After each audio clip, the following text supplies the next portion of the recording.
Hello guys, welcome back to algebra class. And this time I will go over solving quadratic and absolute value equations and inequalities.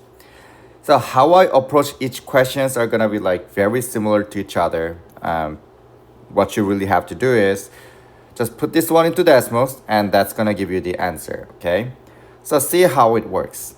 So number one, when it comes to quadratic, it's gonna be very simple. You just put this one into equations exactly as it is. Although there's a way that you can actually do this one by hand, but on the test, you might wanna do it, use decimals to check answers. But if you wanna do it by hand, just let me know. I will go over it with you. And if you put equal to 0, it doesn't matter. It gives you an answer like this. So we have, looks like we have a 2x intercept, which is negative 0.1667 and 1. And at this point, I know some of you really like it, but here's the one thing.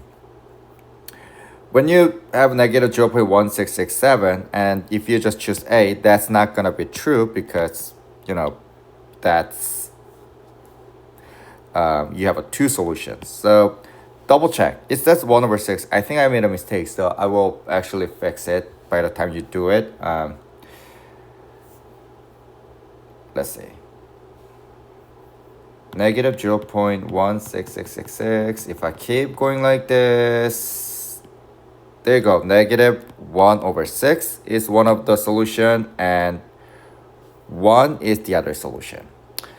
Okay, so by the time I will change it, it's going to be negative 1 over 6 and 1. So it's going to be B. Or if you actually did it by hand, you're going to have 6x plus 1, x minus 1 as your factor.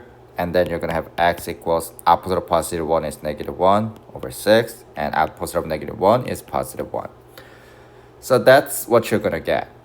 Okay. All right. So you're going to do question number 2 by yourself. Just put this one in as it is. Then you're going to have a solution. Okay. Number 2. Find the solution to the following equation. So now we have an absolute value equation like this. And simply what you can do is absolute value of what? 4x minus 1 equals 2x plus 13. If you do it like this, it gives you like this and you get the answer. But as you can see, if you have a solid answer like this, you can just do it. You can tell one of your answer is going to be negative 2 because it's 2 units away from the 0. And the other one is going to be 7. So you can actually find answer like this. But what if you want to actually want to click it and find precise answers? Because sometimes you will need it. In that case, what you have to do is very simple. This one works for absolute value. Now, do you see this portion? You only put this one portion on the one side, absolute value.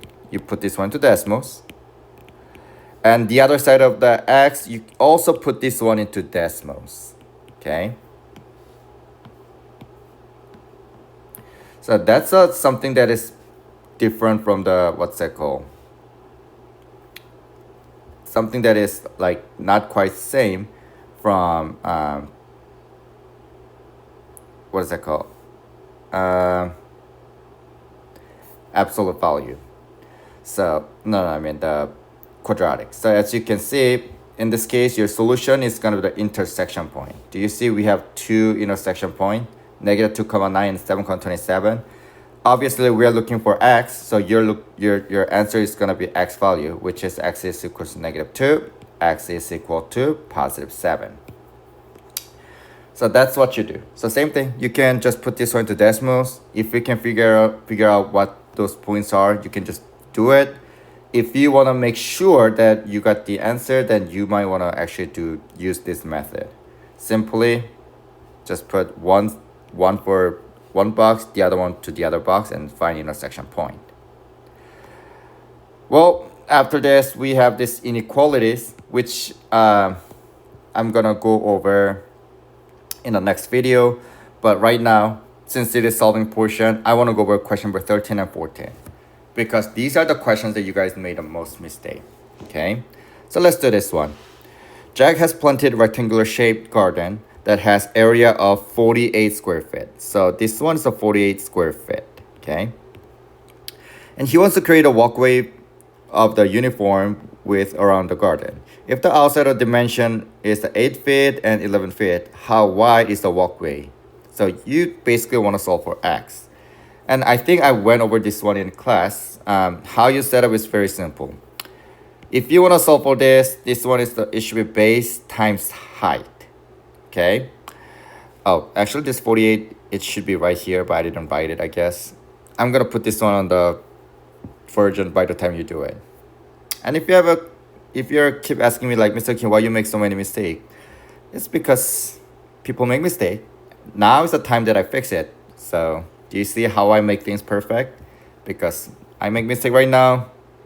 By the time you get it, there's no mistake. So let's do it. How do we find area? It's space times height. So we know it's a 48, but how long is here to here? I don't know. But what I know is here to here is 8. And if I cut this one off like here, and if I cut this one off right here, that's gonna be this and this are exactly the same.